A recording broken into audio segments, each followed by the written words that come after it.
I now want to talk to you about a feature that adds a lot of security to the Microsoft 365 and Azure Cloud Services. It's a feature called conditional access. Conditional access is a feature that helps monitor the different things users are doing in your environment, the different applications they're trying to access, different data they're trying to access, but also it looks at where they're coming from in regards to those things. So in other words, for example, maybe I have a iPhone 7 and I want to check my Exchange Online email using the Outlook app. Or maybe I've decided that I want to download a totally different app that's not approved by the company and check my email that way. Maybe I'm going to do it at 3 o'clock in the morning. Maybe I'm going to do it over in China. Or maybe I'm a hacker who's actually broken into somebody's account and I'm trying to get access to their email. Okay, the idea of conditional access is setting a bunch of conditions in place that monitors where, when, and how somebody is accessing information in your environment. Now, all of this is going to boil down to three main criteria. One being something called a signal. Okay, a signal is going to try to help make a decision on what to do if signals are detected. Okay, so signals are going to involve, the apps and the things people are doing, and then the decision has to be made, and then based on that decision, some type of enforcement. Okay, let's take a deeper look at the logic of all of this. Now, why is this important? Well, we call this the dilemma of the modern administration. Okay, modern administration is going to involve the concept that users want to be able to use any apps they want at any time of day, anywhere on the planet. And that's scary, right? If you think about it. The problem is our companies a lot of times are enablers.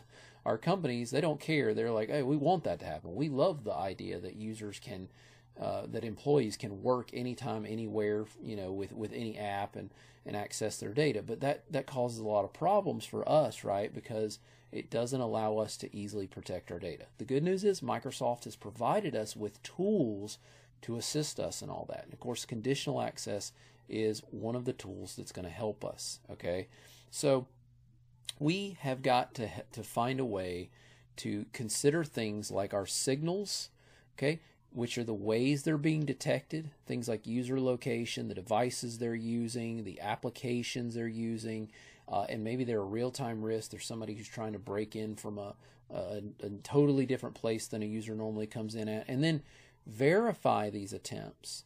Okay, allow the access or perhaps block the access based on what's been discovered by the signals, or require MFA, which is multi-factor authentication, to provide that additional level of checking to see if the person is who they really are. The thing is all the security that we're putting in place, we don't want to hinder everybody, okay?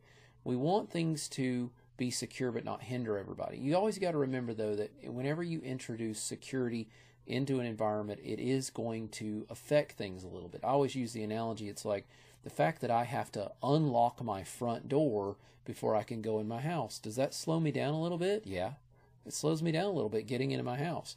But am I going to just rip the door off the house and throw it in the trash because I don't want to do that? No, absolutely not. I want that security. So this is a really good security solution. The other problem that we run into is we admins, we can't be everywhere at all times. But if you've got this machine learning, artificial intelligence capabilities, and you can put policies in place, these machine learning signals can really help you in detecting different types of threats that may be trying to get access to your stuff. So the two things here you've got signals, you got the decisions that are going to be made based on those signals. So here's some of the things that will trigger in regards to signals. The signals are going to be based upon certain rules that you put in place. Okay, the rules can be based on user accounts. It can be on groups. It could be based on IP location. I can have approved places like IP address based subnets where somebody can connect in, or maybe I block it. I could put in approved IP ranges on the internet here in the United States and block other countries, or require you to be on the TCP/IP network at our office. I can base it on devices. So maybe a certain device, like I was talking about having an iPhone 7. Maybe there's a huge risk on iPhone 7s right now, so I could block iPhone 7s if I wanted. Cloud app security, that's going to be the cloud-based applications people are using. I could block based on that. Perhaps maybe somebody is using Dropbox, which is not a Microsoft app, but they're using Dropbox to try to share some data in our environment. I can have a rule that blocks them. Okay, certain applications that people are using to access things, I can block that or allow that. And then real-time calculated risk, that gets into looking at things like times a day people are connecting and all of that. Then the decision that's going to be made, as you can see, there's two main decisions. You're going to block it or you're going to grant it. But if you're going to grant it, you can require some additional checking. I can require MFA, multi-factor authentication. I can require that your device be what is called a compliant device, which means it's a certain type of device, model device. It's got to have a certain operating system on it. I could require that you are using a hybrid Azure AD joined computer. That means your computer is joined to a domain as well as to Azure AD, Azure Active Directory. And then lastly, I could make it where you're required to use an approved app. So I was using an example, maybe I'm trying to check my email from my phone using the Outlook app, and that's approved. But then maybe I decide, I'm going to go and download a cheap little app. Maybe I don't like Outlook. Maybe I want an app called Easy Mail that's a little bit more user-friendly or something.